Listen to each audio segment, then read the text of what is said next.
오늘 보시는 성경 본문 말씀은 성경의 대표적인 난해 구절 가운데 하나입니다. 오늘 이 6장에 등장하는 하나님의 아들들 그리고 사람의 딸들의 정체가 무엇이냐라는 것에 대해 오랫동안 많은 논의가 있어 왔고, 지금도 우리가 가끔 인터넷에 들어가거나 유튜브에 들어가면 이 문제를 가지고 많은 사람들이 질문을 하거나 이것에 대한 해답을 주겠다라고 해서 강의를 하시거나 혹은 설교를 하시는 분들의 많은 영상이 올라와 있습니다. 오늘은 우리가 조금은 성경 공부를 한다라는 생각을 가지시고 오늘 이 말씀에 대해 함께 생각을 해보면 좋을 것 같아요. 오늘 먼저 이 6장의 앞뒤의 내용을 보면 창세기 4장에서 가인이 아벨을 죽인 사건이 나오고요. 또 그 뒤로 가인의 족보가 이어지는 것을 볼 수가 있습니다. 5장에서는 인류 최초의 조상인 아담의 족보가 쭉 나오고 있는데, 오늘 이 6장, 오늘 우리가 성경 본문 말씀으로 잡은 이 6장 말씀의 뒤에 7장을 보면 홍수 심판 이야기가 나와요. 그러면 이 4장과 5장 또 그리고 이 7장 사이에 왜 6장 이 하나님의 아들들과 사람의 딸들에 관한 이야기가 등장하고 있느냐, 그리고 도대체 하나님의 아들들은 누구고 사람의 딸들은 누구냐라는 의문이 우리 마음 가운데 들 수가 있는 거예요. 보통은 6장에 등장하는 하나님의 아들들은 아벨이 죽고 난 뒤에 태어난 셋의 후손들이고, 사람의 딸들은 가인의 후손이라고 이야기를 합니다. 하지만 단순하게 하나님의 아들들은 셋의 후손이고 사람의 딸들은 가인의 후손이라고 우리가 그냥 무턱대어 놓고 이렇게 이야기할 것이 아니라, 오늘 이 본문의 이야기가 창세기 6장에 왜 들어가 있는지, 그리고 하나님의 아들들과 사람의 딸들의 이야기를 통해 성경이 하나님께서 우리에게 말씀하고자 하는 것은 무엇인지, 이 이야기에 대해 어떤 의미가 담겨 있는지에 대해 오늘 우리가 함께 생각해 볼 수 있기를 바랍니다.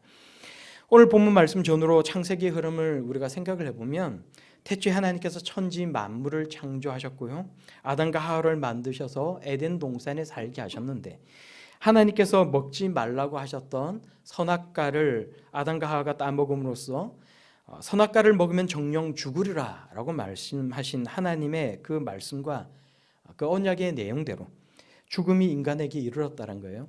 죽음은 크게 두 가지가 있습니다. 뭐가 있어요? 첫째는 하나님과 사람과의 영적인 단절을 우리가 영적인 죽음이라고 이야기를 해요. 두 번째로는 육신의 죽음이 있어요. 그래서 그 이전에는 아담과 하와가 하나님과 즐거운 교제를 나누면서 영원히 이 땅 가운데 살아가는 것이었지만, 선악과를 먹음으로 해서 죄가 들어오고 하나님의 말씀대로 죽음이 이 세상 가운데 들어옴으로써 우리 육신은 죄에 대한 형벌로서 죽음을 맞이하게 되었다는 것입니다. 그러나 이것뿐만이 아니죠. 죄가 우리 인류 가운데로 들어옴으로써 모든 사람이 죄에 오염되었다는 거예요. 아담과 하와가 아들 가인과 아벨을 낳았는데, 우리가 성경을 읽어보니까 가인이 죄에 오염됨으로써 동생 아벨을 들에서 돌로 쳐 죽이는 끔찍한 사건이 발생하게 됩니다. 그래서 가인은 땅에서 유래하는 자, 떠돌아다니는 자가 되었고, 인류 최초로 성을 쌓게 돼요. 성을 쌓은 이유가 뭔가요? 동생을 쳐 죽인 그 죄의 결과로 누군가 자신을 해할지도 모른다라는 두려움이 생겼다는 거예요.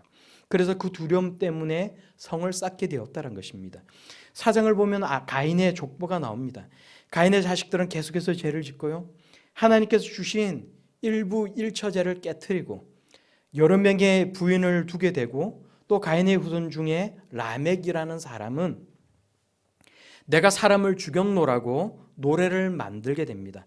그리고 자신을 해하는 자는 벌을 77배나 받게 될 것이라고 세상을 향해 위협을 하게 된다는 거예요. 이렇게 그 안에 선한 것이 없는 이육적인 사람들, 죄에 찌든 사람들이 세상으로 쏟아져 나오게 되는 것입니다. 한편으로 보면 가인의 후손들은 문명적으로 굉장한 발전을 이루어내게 돼요. 성을 쌓고요, 수금과 퉁수라는 악기에 능한 사람들이 이 세상 가운데 나오게 됩니다. 누구의 자손들이에요? 가인의 자손들입니다. 또 구리와 쇠로 여러 가지 기구를 만드는 장인들도 나오게 된다는 거예요. 하나님을 떠난 사람, 하나님의 눈을 피해 유래하는 자들에게서 인류의 문명이 발달하는 아이러니가 발생하고 있다는 거예요. 예수님께서 빛의 자녀들보다 이 세상의 자녀들이 이 세상 살아갈 때는 더 지혜롭다는 말씀을 우리가 생각해 볼 때 이것은 이상한 이야기만은 아닌 것 같아요. 지금도 여전히 이 세상을 살아가는 이 어둠의 자녀들이 하나님의 자녀보다 이 세상에서는 더 지혜롭게 살아가는 모습들을 우리는 목격하게 됩니다. 하나님의 말씀이 지금도 여전히 이 땅 가운데서 이루어지고 있다는 거예요. 그런데 반면에 아담과 하와가 새로 낳은 셋을 통해서는 이렇다 할 문명의 발전이 없는 것을 우리가 성경을 통해 알 수 있습니다. 그저 하나님께서 죽은 아벨을 대신해서 셋을 주셨고 셋의 아들 에노스 때에 하나님의 이름 여호와를 불렀다라고 이야기를 해요. 또 에녹은 하나님과 동행하는 삶을 살아갔다라고 이야기를 합니다. 성경은 하나님께서 에녹을 데려가심으로 에녹이 죽음을 보지 않았다라고 이야기를 하고 있어요.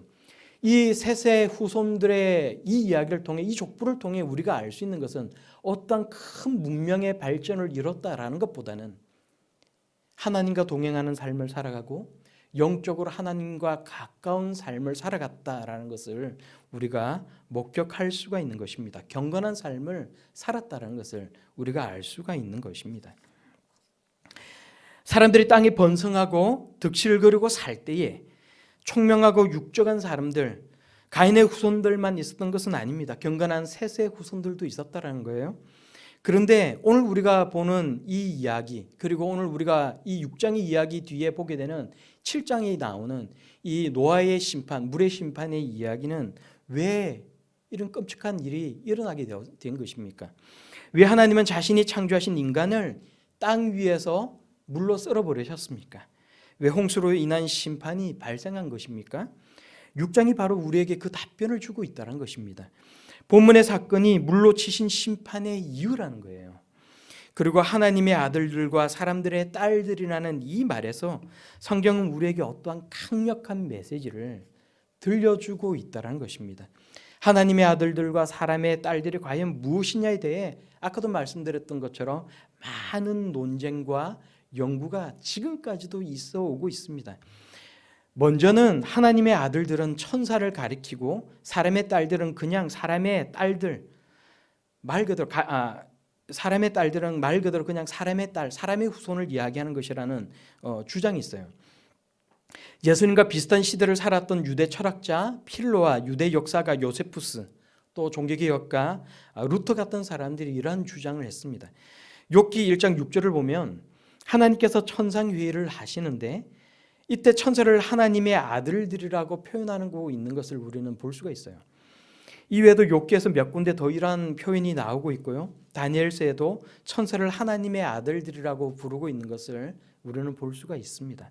그런데 만일 하나님의 아들들이 천사들을 가리킨 오늘 이 본문 가운데서 천사들을 가리킨 것이라면 마태복음 22장 30절에서 천사는 결혼하지 못한다라는 것을 우리는 이 말씀을 이해할 수가 없다는 거예요. 예수님께서 직접 이런 말씀을 하십니다. 부활할 때에는 장가도 아니 가고 시집도 아니 가고 하늘에 있는 천사들과 같으니라 예수님께서 말씀하셨다는 거예요. 또 하나님의 아들들이 만일 천사들이라면 이 창세기의 내용은 사람들이 타락했다라는 사람의 타락사가 아니라 천사의 타락사가 될 수밖에 없다는 거예요. 사람이 아니라 천사들이 심판을 받아야 된다는 것입니다.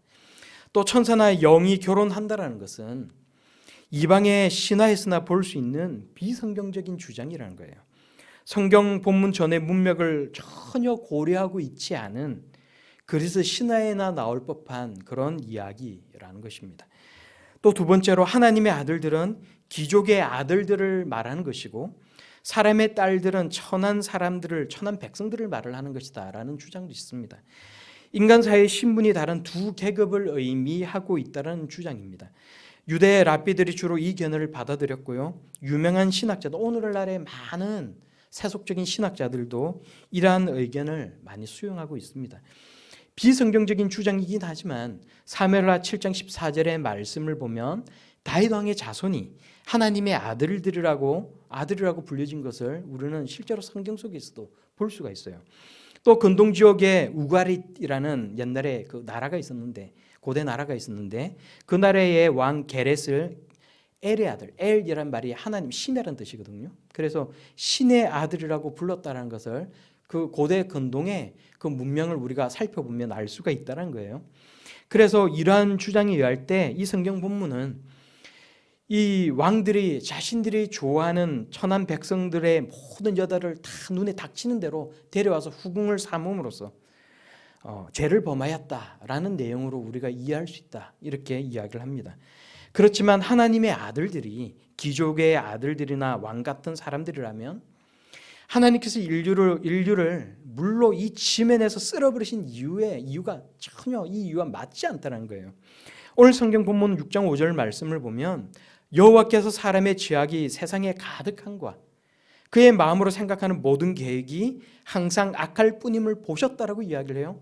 오늘 이 성경 본문 말씀 가운데 이 물로 세상을 심판하신 그 이유간에 하나님께서 이 6장 말씀을 가지고 우리에게 들려주고 있는데, 그 이유를 들려주는 말씀은 여호와께서 사람의 죄악이 세상에 가득한과 그의 마음으로 생각하는 모든 계획이 항상 악할 뿐임을 보셨다라는 거예요. 그것이 이유라는 것입니다. 이유 중에 하나라는 거예요. 전혀 이 내용과 맞지 않다라는 것입니다. 하나님의 아들들과 사람의 딸들에 얽힌 이야기가 오늘 이 본문과는 큰 연관성이 없는 이야기, 이 내용과는 동떨어진 전혀 상관이 없는 이야기가 되어버릴 수밖에 없다는 거예요. 다윗 왕과 솔로몬 왕도 여러 많은 부인들을 뒀어요. 이것이 일반적인 사람들 모두의 타락의 이유가 되지 않는다는 거예요. 그렇다면 다윗과 솔로몬도 심판을 받아야 됐고 그 시대에도 세상을 심판하는 하나님의 역사가 있어야 논리가 맞다는 것입니다. 이 왕들의 잘못된 죄악 때문에 모든 사람이 심판을 받아야 될 내용과는 전혀 어울리지 않는다는 거예요. 그렇다면 마지막으로 하나님의 아들들은 경건한 셋의 후손이고 사람의 딸들은 가인의 후손이라는 주장이 옛날 이후로, 이 성경이 기록된 이후로 지금까지 교회를 통해서 지금까지 내려오고 있다는 거예요. 어거스틴과 칼빈, 초대 교부 제롬이라든지 이런 유명한 사람들, 신학자 카일, 또 혹은 랑에 같은 사람들이 이렇게 주장을 해왔습니다. 그럼 이 경건한 사람들 혹은 선택을 받은 하나님의 사람들은 과연 하나님의 아들들이라고 성경이 정말로 표현을 하고 있느냐라는 것이 정말 중요한 것인데, 먼저 창세기는 창세기, 출애굽기, 레위기, 민수기, 신명기를 기록한 사람은 모세고, 우리가 이것을 모세오경이라고 불러요. 모세가 기록한 다른 책에도 이런 표현이 있느냐라는 것을 찾아보는 것이 의미가 있는데, 신명기 32장 5절에 보면 모세가 이렇게 말하고 있습니다. 그들이 여호와를 향하여 악을 행하니 하나님의 아들이 아니요 흠이 있고 삐뚤어진 세대로다. 이 말은 여호와를 향하여 선을 행하는 사람이 하나님의 아들인 것인데 악을 행함으로 하나님의 아들이 아니라고 일컬음을 받는다는 것을 우리에게 들려주고 있다는 거예요. 하나님을 향해 선을 행하는 사람, 경건한 사람을 향해 하나님의 아들이라고 부르고 있다는 것입니다. 창세기에 하나님을 향해 선을 행하는 사람, 경건한 셋의 족보를 모세는 기록하고 있다는 거예요. 또 시편 73편 15절, 호세아 1장 10절 말씀에도 경건한 신앙인들을 향해 하나님의 아들이라고 표현하고 있는 것을 볼 수가 있습니다. 호세아서 1장 10절 하반절을 보면 너희는 내 백성이 아니라 한 그곳에서 그들에게 이르기를 너희는 살아계신 하나님의 아들들이라 할 것이요 라고 말씀을 해요. 하나님께서 이스라엘의 회복을 말씀하시면서, 망한 이스라엘이 회복될 것을 말씀하시면서 지금은 불순종으로 망하고 징계를 받고 있지만 이스라엘을 다시 회복시키는 때에 하나님의 아들들이라고 부를 것이라고 우리들에게 들려주고 있다는 것입니다. 호세아서를 보면 또 6장 7절 말씀 가운데 이스라엘 백성들이 아담처럼 언약을 어기고 반역하였다라고 이야기를 해요. 아담이 선악과를 먹지 말라는 하나님의 말씀에 불순종한 사건을 기록하고 있다는 것입니다. 아담의 불순종으로 인해 이 땅 가운데 죄가 들어오고 모든 사람이 죄로 오염되었습니다. 죄로 오염된 결과는 비참하였다는 거예요. 가인은 아벨을 죽였고 가인의 자식들은 육의 사람으로서 이생의 정욕을 따라 육신의 안목을 따라 세상을 살아갔다라는 것입니다. 성경은 하나님께서 믿음으로 경건한 제사를 드린 이 아벨을 대신해서 셋을 주셨다라고 말씀하고 있습니다.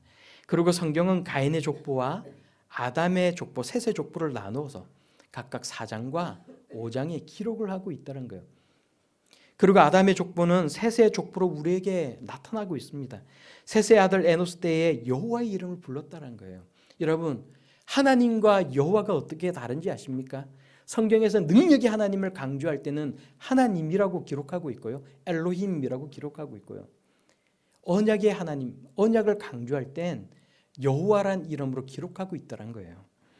그리고 셋의 족보에는 가인의 후손들에게 등장하지 않는 각 사람의 삶의 연수, 이 땅 가운데 살아갔던 그 연수가 기록되고 있다는 거예요. 경건한 셋의 후손도 하나님의 말씀처럼 죽고 말았습니다. 그렇지만 이러한 기록들을 통해 가인의 후손과 경건한 셋의 후손을 나눠서 기록하고 있고, 이 6장을 통해 이 땅 가운데, 그 땅 가운데 그 당시에 왜 하나님의 심판이 임하였는지를 우리에게 보여주고 있다는 거예요. 그러면 왜 셋의 후손들이 하나님의 아들들입니까? 첫째는 여자의 후손, 선택받은 씨로 남김을 받았기 때문에 그렇다는 것입니다. 여자의 후손을 만들기 위한 하나님의 선택이 있었다는 거예요. 성경은 지속적으로 남은 자에 관한 이야기를 우리들에게 들려주고 있습니다. 가장 먼저 기록된 남은 자 사상이라는 것은 바로 이 노아의 사건에 기록되고 있다는 거예요. 여자의 후손을 만들기 위한 하나님의 선택이었다는 것입니다. 예수 그리스도께서 여자의 후손이 되시는데 이 여자의 후손을 만들어 가기까지 하나님께서 선택하신 계보가 있다는 거예요.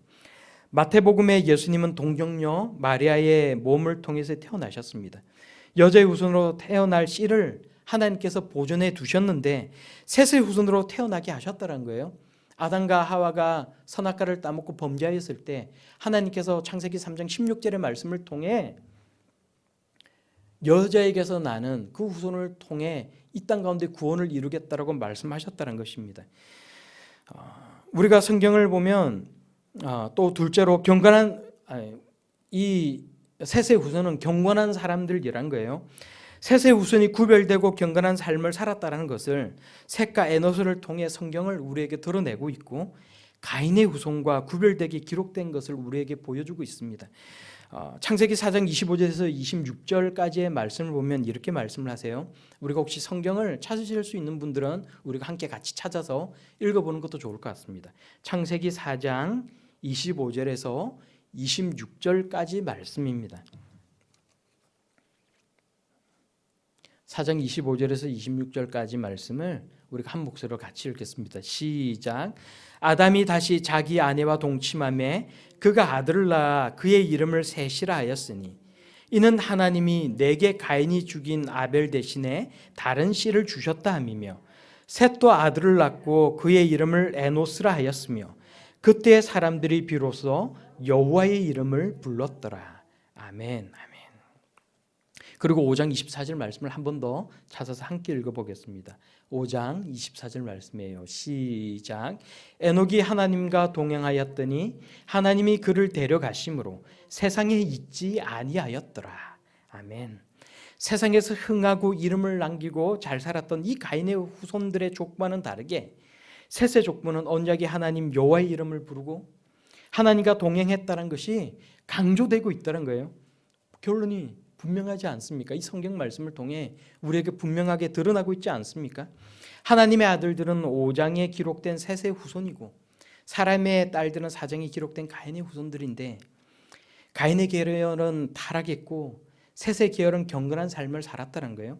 그런데 6장 2절에서 셋의 후손들이 가인의 후손을, 여자들이 외적으로 아름다운 모양을 가지고 있는 것을 보고는 좋아하는 모든 여자들을 아내로 삼았다라고 우리에게 들려주고 있다는 거예요. 오늘 성경 본문 말씀 2절에 그렇게 말씀하고 있다는 거예요.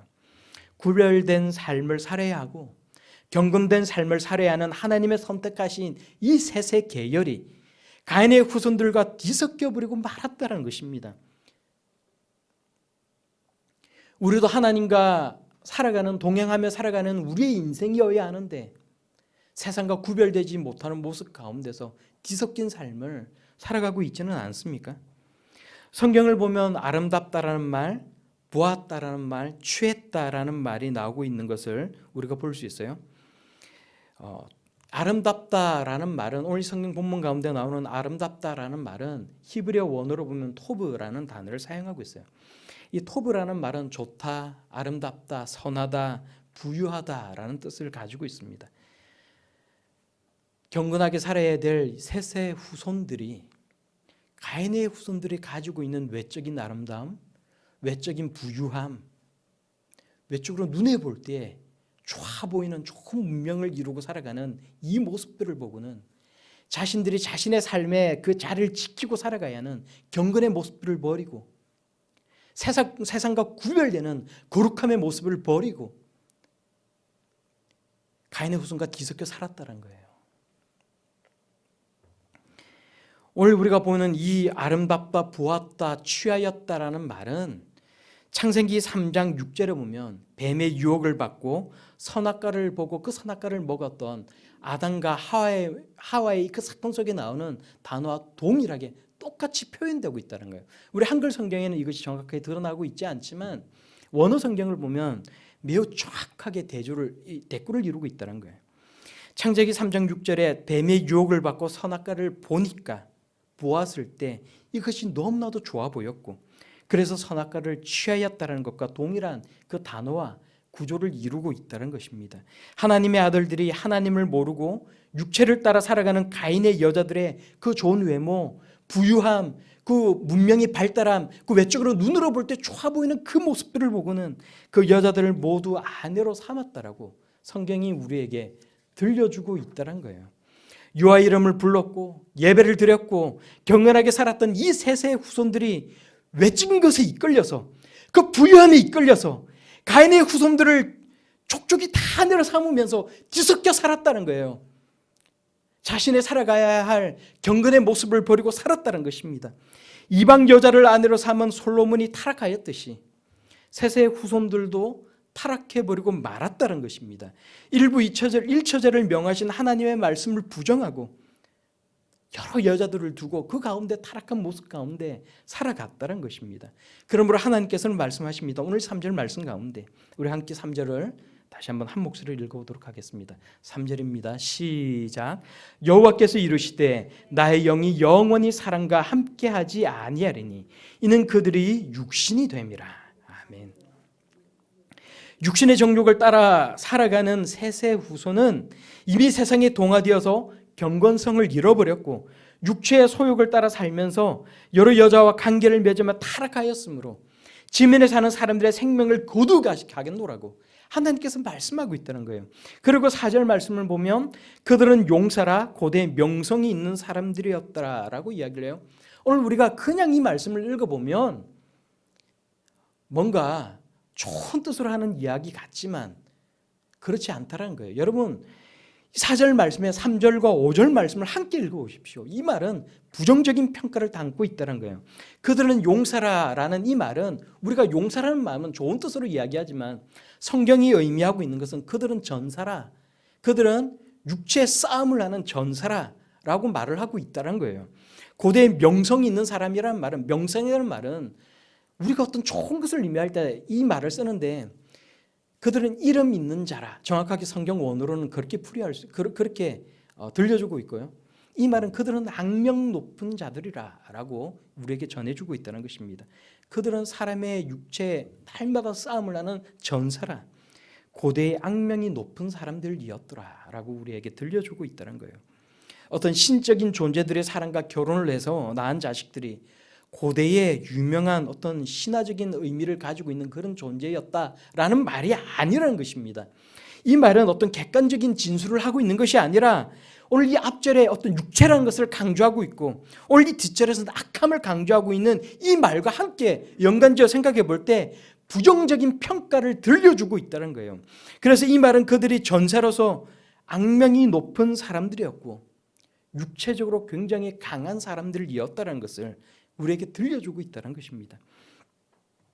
성을 쌓고 악명 높은 일을 하면서 사람들을 죽이는 일들을 하는, 사람들의 생명을 빼앗으면서 자신들의 땅을 넓혀가는, 사람들의 재물을 약탈하는 그런 사람들이었다는 거예요. 그냥 단순히 이것을 용사라고 이야기하면 도대체 무엇과서 어떤 용사라는 의미를 가지고 있단 말입니까? 그들은 전사요, 사람의 생명과 재산을 빼앗는 악명 높은 사람들이었다는 거예요. 그러므로 우리는 어떠한 삶을 살아가야 합니까? 우리는 8절의 말씀 가운데서 소망을 가질 수 있어야 된다는 거예요. 그러나 노아는 여호와께 은혜를 입었더라라고 우리에게 말씀합니다. 여기에 우리의 소망이 있다는 것입니다. 노아는 9절의 말씀을 보면 하나님과 동행한 사람이라고 이야기를 해요. 은혜를 입은 사람이라고 이야기를 합니다. 오늘 우리가 5절 말씀을 보면 에녹도 동일한 표현을 사용하고 있는 것을 알 수가 있어요.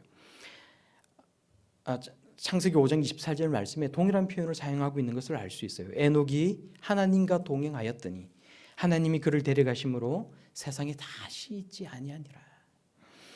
다른 사람들을 자식을 낳고 죽었지만 에녹은 하나님께서 데려가셨다라고 우리에게 이야기합니다. 이 말씀이, 이 전체적인 말씀이 우리에게 들려주고 있는 것이 무엇입니까? 하나님과 동행하는 삶을 살아가야 된다는 거예요. 오늘 이 시대를 살아가는 우리가 하나님의 아들이라고 성경은 우리에게 들려주고 있지 않습니까? 세상과 구별되지 않고 마구 살아가면 하나님의 아들로서 우리가 이 땅을 살아갈 때 하나님의 은혜가 우리에게 임할 수 없다라고 이야기를 합니다. 세상의 심판을 받은 이유는 하나님의 아들들이 세상 사람들과 똑같은 모습으로 살아갔기 때문이라고 들려주고 있는 것 아닙니까?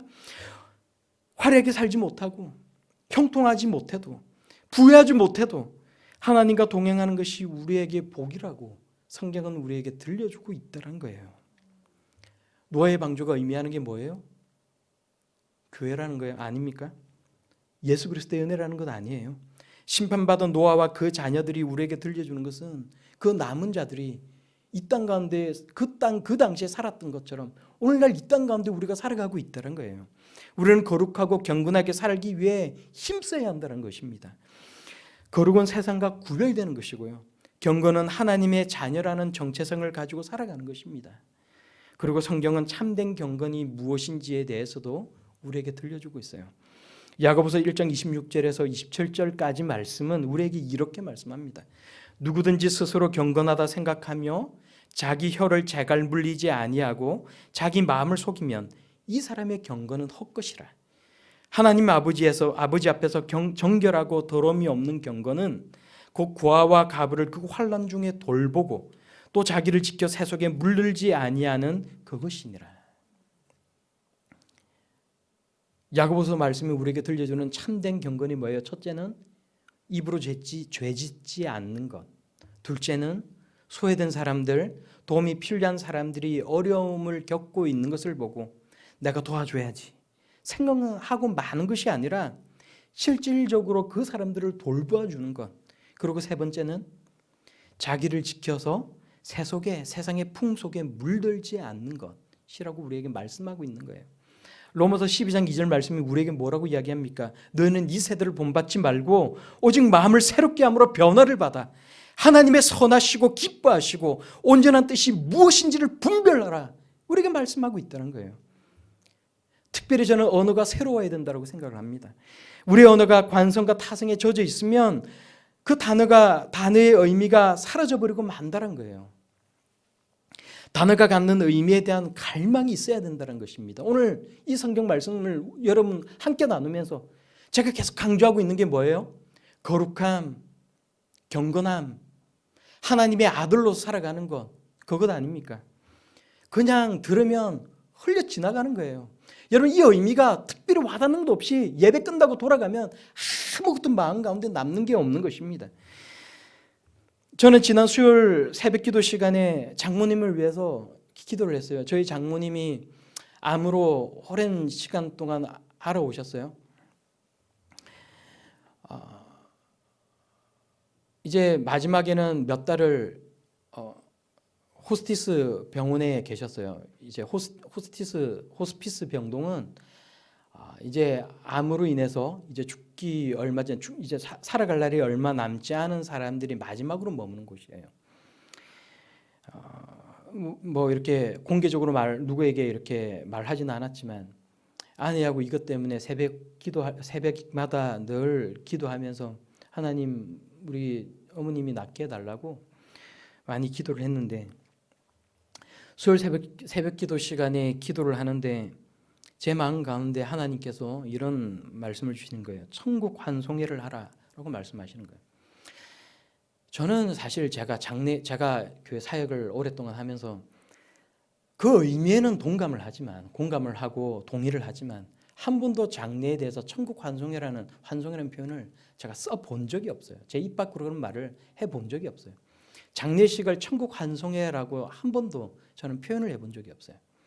기도를 하다가 제가 천국 환송회를 하라라는 응답을 받고는 이상하다. 내가 한 번도 장례에 대해서 이런 표현을 써본 적이 없는데 내가 이걸 아내한테 이야기를 해야 되나? 근데 이제 장모님이 사실 이제 돌아가시기 얼마 전에는 이제 더 이상 말도 잘 못하시고 음식물도 잘 못 삼키고 있는 중에 있었기 때문에 제가 아내한테 이런 말을 하는 게 굉장히 힘이 든 거예요. 그래서 아내한테 이 말을 못했어요. 만약에 이렇게 말을 했는데 아니면 어떡해요? 그래서 제가 이 말을 못했어요. 아내한테 그냥 제가 오늘 우리가 수예배 어차피 수예배 드리러 오는 사람이 없으니까 우리가 오늘 수예배 드리지 말고 오늘은 우리가 어머님한테 가자라고 얘기를 했는데 아내가 그래도 우리가 수예배는 드려야지 그렇게 이야기를 하는 거예요. 아내가 조금 강력하게 이야기를 해서 제가 더 이 얘기를 못했어요. 오늘은 꼭 우리가 어머님한테 꼭 가보자 이렇게 말을 못했어요. 아내가 그냥 오늘은 수예배를 드리고 내일 가자 이렇게 얘기를 하는 거예요. 그래서 수예배를 다 마치고 이제 집으로 돌아가는 길에 갑자기 아버님한테 장인어른한테 전화가 왔어요. 어머님이 이제 돌아가셨다는 거예요. 급하게 차를 몰고 갔는데 어머님이 이미 돌아가셨고 그래서 이제 황급하게 장례식을 이제 치렀어요. 그러면서 제가 이제 많은 생각을 하게 되는 거예요. 저는 사실 뭐 아시는 분은 뭐 아시겠지만 이제 계속 그래도 공부를 더 하고 싶어서 지금 이제 기독교 교육학으로 박사과정에 있는데 계속해서 이런 논문을 읽고 책을 보고 연구를 하고 하느라 사실 참 한 주 동안 많은 시간을 쏟아내는데 물론 그것도 참 의미 있는 일이지만 어쩌면 더 가치 있는 일에 더 많은 시간을 못 보내고 있지 않은가. 기도를 해도 이게 하나님께서 주신 응답인지 아닌지를 분별하지 못하고 해야 될 말을 하지 못하고 가야 될 곳을 가지 못하고 그렇게 시간을 보내버린 내가 과연 지금 더 많이 기도하는 것보다 더 많이 공부를 하느라고 시간을 보내는 게 과연 옳은 것인가? 제가 참 이런 생각을 하게 되더라고요.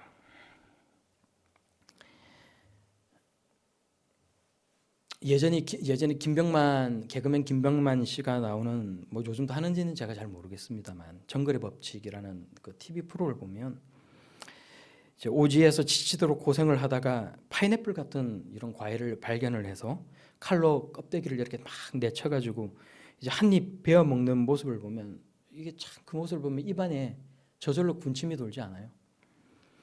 지치고 목마르고 온몸에 열기가 달아오르는 그 극한 오지 속에서 이 한 입 그 시원하고 달콤하고 또 새콤한 그 파인애플 한 조각을 베어 먹는 그 모습을 보고 이 파인애플 한 조각이 갖는 의미가 참 크지 않습니까? 이 그 파인애플이라는 단어가 가지는 그 의미, 우리 머릿속에 연상되는 그 의미가 굉장히 크지 않아요? 경건이라는 말, 거룩이라는 말, 이것이 타성과 관성에 젖어들면 아무 말도 아닌 거예요. 그렇지만 이 경건이라는 이 단어가 가지는 의미를 우리가 깊이 묵상해 볼 수 있길 바랍니다. 그리고 이 경건이라는 이 말 속에서 내가 살아내야 할 그 하나님의 부르심, 내가 이 땅 가운데 살아갈 때 내가 어떠한 모습 가운데서 이 경건을 지키며 살아갈까? 내가 나의 삶의 자리에서 하나님의 자녀로서 하나님의 자녀답게 거룩과 경건함을 지키며 살아갈까?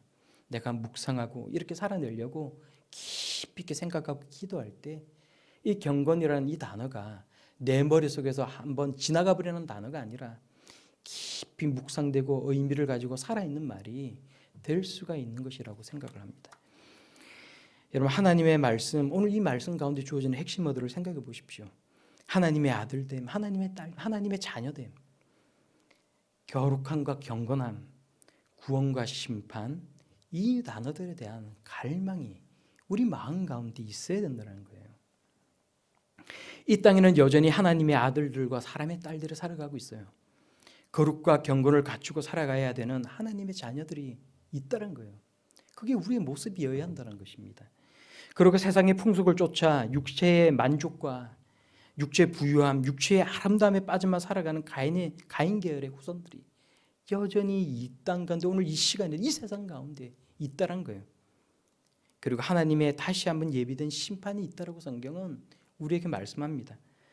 베드로서 3장 말씀에 이로 말미암아 그때 세상은 물이 넘침으로 멸망하였으되 이제 하늘과 땅은 그 동일한 말씀으로 불사르기 위하여 보호하신 바 되어 경건하지 아니한 사람들의 심판과 멸망의 날까지 보존하여 두신 것이라 라고 말씀하시면서 그날이 되면 우리의 모든 육체가 불에 풀어질 것이라고, 녹아날 것이라고 성경은 우리에게 들려주고 있다는 거예요. 우리가 이 땅 가운데 어떠한 모습으로 살아가야 할지, 나는 정말로 셋의 계열인지 가인의 계열인지를 여러분 생각하시고 경건한 하나님 자녀의 모습으로 살아갈 수 있는 우리 모습들이 다 될 수 있기를 바랍니다. 하나님의 자녀로서 내가 나의 경건함을 지키지 못하고 살아갈 때, 세상과 뒤죽박죽 섞여 살아갈 때 하나님의 심판이 이 땅 가운데 임할 수 있다는 것을 생각하며 살아갈 수 있는 우리 모두가 다 될 수 있기를 바랍니다. 예전에도 한번 말씀드렸던 것처럼 여호와는 나의 목자시니라는 어떤 교회 주부에 실렸던 글에 관한 이야기를 예전에 한번 들려준 적이 있는데, 뭐 여러분 많이 알고 있는 내용일 거라고 생각을 해요. 어떤 목사님이 토요일 늦게까지 성경 설교 제목을 정하지 못하고 있다가 시편 23편의 말씀을 본문으로 삼아서 여호와는 나의 목자시니라는 제목을 삼고 인쇄소로 그 이제 내용을 보냈다라는 거예요. 그런데 인쇄소에서 저녁 늦게 다시 전화가 와서 목사님 제목이 뭡니까? 라고 물었다는 것 아닙니까? 목사님이 제 설교의 제목은 여호와는 나의 목자시니라고 이야기를 했다는 거예요. 인쇄소 사장님이 그게 답니까? 그러니까 목사님 네 그겁니다. 그것으로 충분해요 라고 이야기를 했다는 거예요. 그리고 다음날 아침에 주보가 교회로 도착을 했는데 목사님의 설교 제목이 여호와는 나의 목자시니가 아니라 여호와는 나의 목자시니 네 그것으로 충분합니다 라고 적혀 있었다는 거예요. 이 목사님이 그 주일날 하나님 말씀을 전하면서 여호와는 나의 목자시니 네 그것으로 충분합니다 라는 이 말씀이 너무나도 큰 은혜가 되었다는 거예요. 우리가 이 세상을 살아갈 때 여호와는 나의 목자시니, 내가 비록 세상 가운데 부유하지 못해도, 내가 비록 이 세상에 살아갈 때 건강하지 못해도, 내가 이 세상을 살아가면서 남들보다도 내세울 것도 있는 그 무엇이 없다 할지라도 내 하나님 그것으로 충분합니다. 여호와는 나의 목자시니 네 하나님 그것으로 충분합니다. 이게 너무나도 은혜가 되었다는 거예요. 그리스도인으로서 우리가 이 땅을 살아가는 우리가 다 형통하기를 바라고 잘 되기를 바라면서 우리는 끊임없이 기도를 해요. 성공할 수 있게 달라고 하나님 앞에 기도를 합니다. 그러나 그것보다 더 중요한 것은 우리는 하나님께서 기르시는 양이고 하나님께서는 우리의 목자가 되신다는 거예요.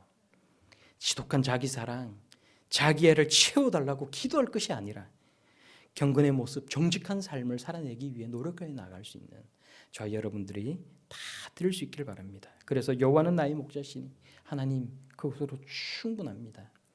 경건한 셋의 후손으로서 나의 경건함을 지키며 살아가기 위해 노력하겠습니다라고 하나님 앞에 고백하며 기도할 수 있는 저희 여러분들이 다 될 수 있기를 우리 예수님 이름으로 축원합니다.